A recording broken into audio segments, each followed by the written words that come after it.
63,000 विक्रमी मतदार ते तेव्हाच फेडले जातील जेव्हा तुमची कामं होतील.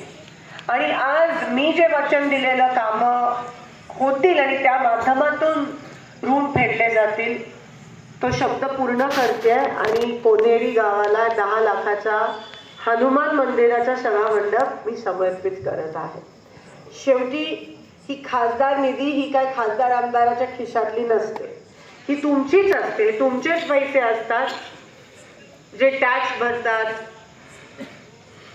जे गोळा करतात, ते साठवून खासदार निधी आणि आमदार निधी होते आणि तो प्रत्येक पैसा न पैसा तुम्हाला परत समर्पित झालाच पाहिजे. तो नियम आहे आपल्या देशाचा आणि संविधानाचा नियम आहे. पण अलीकडे सगळं गणितच बदललंय. अलीकडे तुम्हाला कमी 1 रुपया पण पोचत नसेल आणि बाकी कोणाच्या तरी खिशात जास्त पैसे जात असतात. पण मी नेहमीच म्हणते की माझं राजकारण हे टक्केवारीचं राजकारण नाही आहे. काल परवापासून 2 दिवस नगर परिषदाच्या निवडणुकीत सगळे गुंतलेत आणि मी आली 2 दिवस त्याच्यामध्ये होते आणि ते सगळं बघत होती, जुडवाजुडवी हे ते चिन्ह आणि हे, आणि मी 2 दिवस त्याच्यात गुंतली. आणि त्यामुळे जे मी रोज करते, गाव भेटी करते, लोकांना भेटते, वॉर्डात जाते, प्रभागात जाते, ते केलं नव्हतं 2 दिवस, कारण का नगर परिषद इलेक्शनमुळे. आणि मला चुकल्यासारखं वाटत होतं, खूप चुकल्यासारखं वाटत होतं, काहीतरी कमी वाटत होतं. आणि तेव्हा मी एक दिवशी संध्याकाळी परवाच्या दिवशी जाऊन विचार केला की हे माझं राजकारणच नाही आहे. माझं राजकारण हे सत्तेसाठी नाही आहे. माझं राजकारण हे आकडेवारी जुळवण्याचं राजकारण नाही आहे. माझं राजकारण हे आघाडी बिघाडीचं राजकारण नाही आहे. माझं राजकारण हे लोकांमधलं राजकारण आहे. माझं राजकारण लोकांमध्ये येऊन लोकांच्या अडीअडचणी ऐकणं हे माझं राजकारण आहे. माझं राजकारण लोकांच्या सुखदुःखात सामील होण्याचं राजकारण आहे. मला ते सोसायटी, कारखाना, बँक जमत नाही. आणि टक्केवारी, कमिशन हे पण म्हणजे कधी ते माझे तत्वच नाही आहे, ते माझे संस्कारच नाही आहेत. जेवढं लोकांमध्ये येऊन मला जो समाधान मिळतो ते कोणतेही दुसरं काम मला देऊ शकत नाही. 15 वर्ष मी आमदार म्हणून लोकांची सेवा केली आणि 3 इलेक्शन आमदार म्हणून जिंकली आणि 4थं इलेक्शन तुम्ही खासदार म्हणून तुम्ही मला जिंकवलं. आणि माझे 4ही इलेक्शन मी कामामुळे जिंकली. काम करणं माझा पिंड आहे.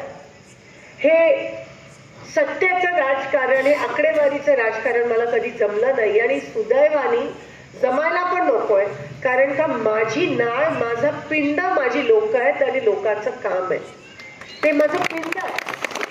आणि मी विचार करत होती की असं राजकारण, आणि ह्याला खरं तर राजकारण म्हणू शकत नाही. राजकारण शब्द आला की त्याच्यामध्ये मतलब येतो, स्वार्थ येतो. हे जे मी करते ते समाजकारण आहे. माझी सुरुवात समाजकारणाने झाली आणि माझी शेवट पण तिथे होणार, तुमच्यामध्येच होणार. जे लोकांकडून मी शिकले आहे ते मला कदाचित कोणती शाळा किंवा कॉलेज शिकवू शकणार नाही. आणि मला आठवतं की मी खासदार व्हायच्या आधी 2-3 महिन्याआधी युट्यूबवर व्हिडिओ फिरत होते. तुमच्यासारखे शेतकरी ज्यांनी मला कधी बघितलं नव्हतं, ज्यांना मी कधी बघितलं नव्हते, म्हणायचे ते युट्यूबवाल्यांना, व्हिडिओवाल्यांना, कोणाला मत देणार, ते म्हणायचे प्रणिती शिंदे. आणि तेव्हा माझ्या डोळ्यात पाणी यायचं की हे गृहस्थ मला ओळखत पण नाही, पण किती विश्वासाने ते माझं नाव घेतात.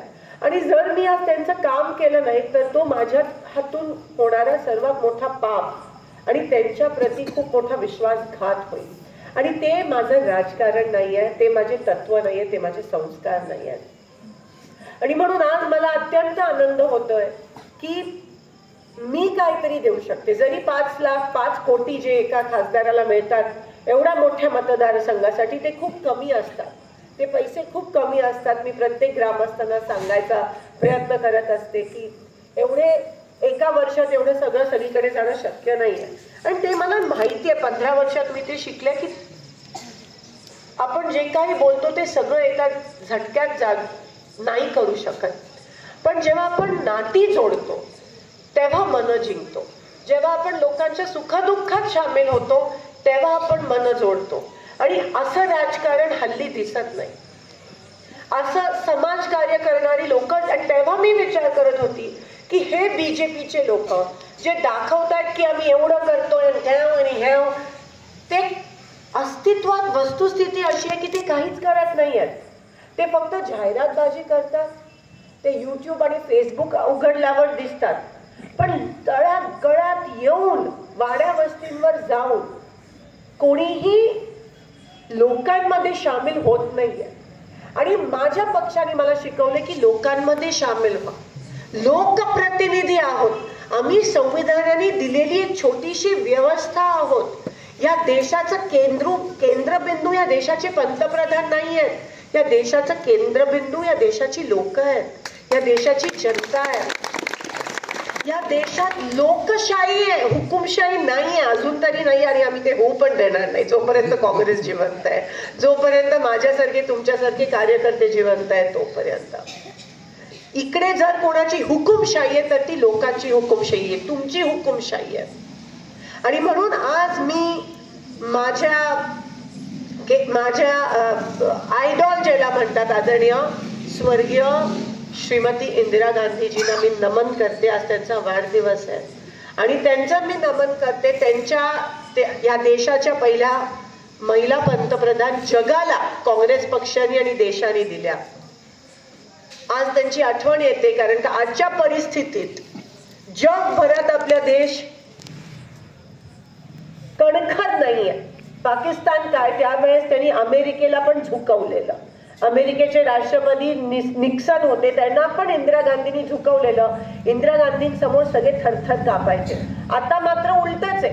हे ट्रम्प तात्याच्या समोर मोदीजीच कापतात. असे ट्रम्प तात्या सांगतात युद्ध चालू झालं, ट्रम्प तात्या सांगतात युद्ध बंद झालं, ट्रम्प तात्या एवढे टॅरिफ लावतात. एवढं कमकुवत भारत या देशात ह्याच्या आधी कधीच नव्हतं. आणि म्हणून इंदिरा गांधींची आठवण येते. ते म्हणायचे त्यावेळेस, जब तक सूरज चांद रहेगा इंदिरा तेरा नाम रहेगा. आणि ते खरं आहे. प्रत्येक अधिवेशनात हे बीजेपी वाले म्हणतात तेव्हाची आणीबाणी. अरे आज अघोषित आणीबाणी नाहीये तर काय आहे? आज जीएसटीच्या माध्यमातून शेतकऱ्यांचे छळ होत आहेत. देवेंद्र फडणवीस एवढे मोठे पॅकेज त्या ठिकाणी घोषणा करतात, पण वस्तुस्थिती अशी आहे की तुमच्यापर्यंत पोहोचणारी रक्कम काहीच नाहीये, काहीच नाही. हे फक्त फसवणूक करतायत. मागून तुमच्या घरात येऊन चोरासारखं स्मार्ट मीटर लावतात. ज्यांचे 2000चे बिल यायची वीज बिल, ते 6,000चे वीज बिल येतात. पीएम किसानची निधी तुम्हाला मिळत नाही. लाडकी बहीण फक्त इलेक्शनच्या तोंडावर आणि मग सगळं बंद होतं. ही एक प्रकारची लाचच आहे. केवायसी तुमचं होत नाही. केवायसी करायला एका वर्षात 3दा केवायसी झाली पाहिजे असं म्हणतात. आणि फार्मर आयडी काहीतरी नवीन आणलंय, त्याच्यात बिचारा शेतकऱ्यांचा अंगठा येत नाही, आधार कार्ड लिंक नसतं. काय चाललंय?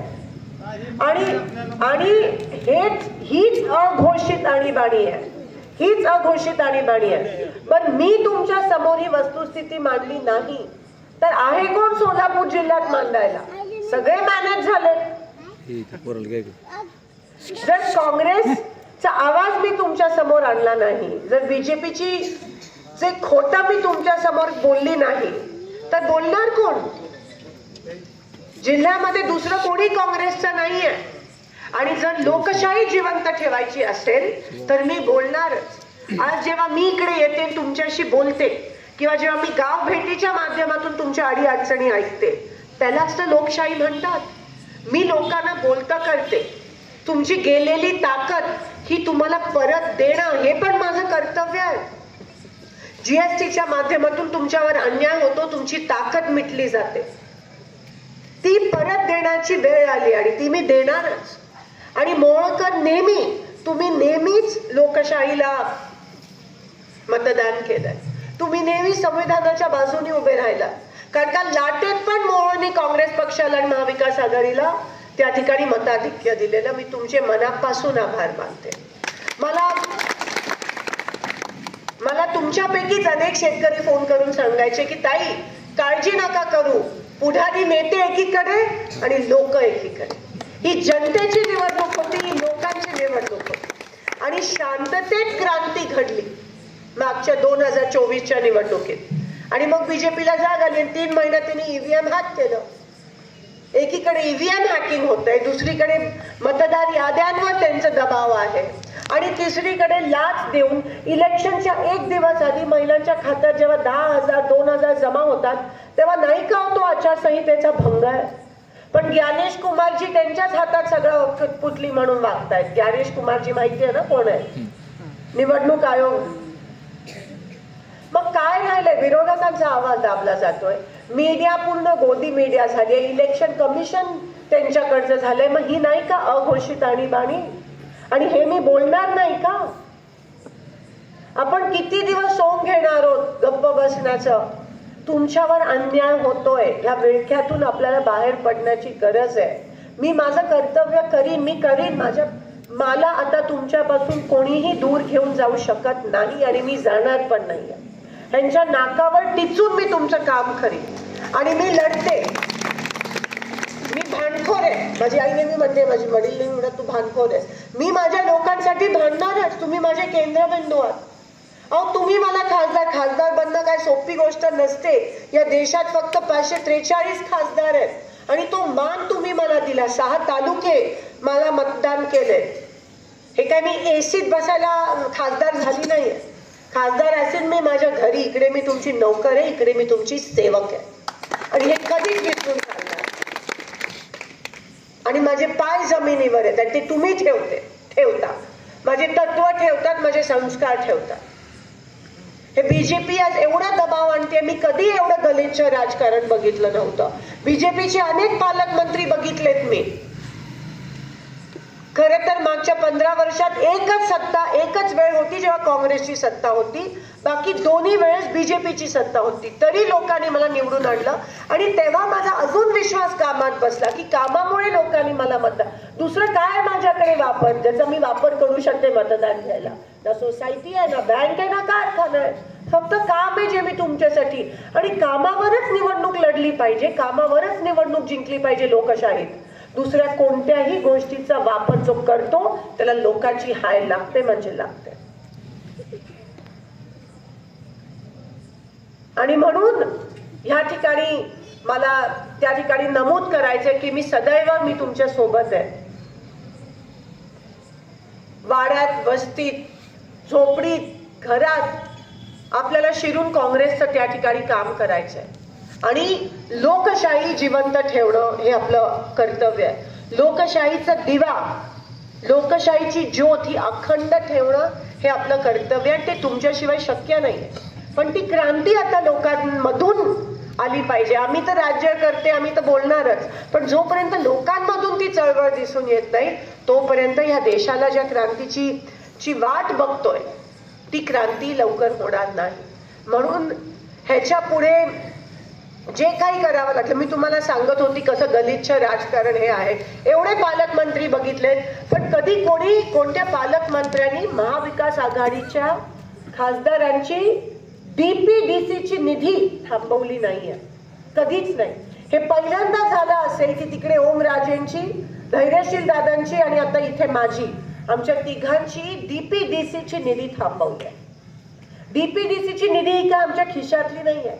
DPDC म्हणजे त्याच्यामध्ये तुमची रस्त्याची निधी असतात, सभामंडपची निधी असते, त्याच्यामध्ये कुठे DP, आता गहू पेरण्याचे गव्हाचे दिवस आले तर लोकांना लाईट पाहिजे, DP दुरुस्त करायची पण निधी त्या DPDC ती या लोकांनी थांबवली. का? कारण का महाविकास आघाडीच्या खासदाराच्या निधीमधून टक्केवारी मिळत नाही म्हणून.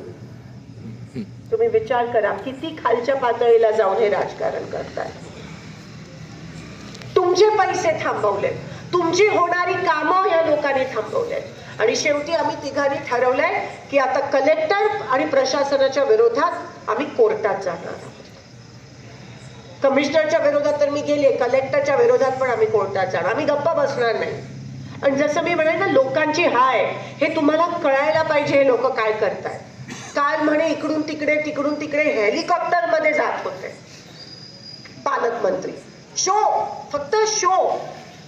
जमिनीपासून, अस्तित्वापासून वंचित आहे. त्यांना माहिती नाही काय चाललंय जमिनीवर. फक्त शो करतात ही लोक. एवढे मोठे मोठे जाहिराती, एवढे मोठे मोठे बोर्ड, ते व्हॉट्सअप उघडलं आणि फेसबुक तर त्यांच्या जाहिराती येतात. पण जमिनीत काही करत नाहीये. दाखवतायत की एवढं करतायत. अहो विमान सेवा चालू केली, माझं काय हरकत नाही, सुरू केली हरकत नाही माझा, पण जे अतिवृष्टीमध्ये जे पुलं वाहून गेली छोटी छोटी, त्याच्यासाठी द्या ना तुम्ही पॅकेज. गावाला गावाला जोडणारी पुलं असतील, ओढ्यावरची पुलं असतील, त्याच्यासाठी पॅकेजच नाही. वस्तुस्थितीपासून तुम्ही एकदम वेगळे आहात, तुम्हाला याच्याबद्दल काही माहिती नाहीये. ही खरी गोष्ट आहे आणि हे बोलणं आवश्यक आहे. कारण का जसं मी म्हणाली, बाकी सगळे आमदार बीजेपीचे, आता मोहनचे आमदार आहेत तसे महाविकास आघाडीचे, पण ते बोलतात का नाही मला त्याच्यावर टिप्पणी करायची नाहीये, पण मी बोलणारच. कारण का लोकांना आता जागृत करायची वेळ आली. पण असं सगळ्या परिस्थितीत जसं मी म्हणाली, माझं कर्तव्य, माझं काम, जरी मी काम सगळ्यांची करू शकली नाही किंवा एका झटक्यात करू शकली नाही, तरी काम करण्याच्या मागचा जो प्रामाणिकपणा आहे तो तुमच्यापर्यंत पोहोचणं गरजेचं आहे. नाती जोडणी गरजेचं आहे, लोकांच्या सुखदुःखात सामील होणं गरजेचं आहे. माणुसकीची नाती हल्ली कोणीही जपत नाहीये आणि मी ते करणार.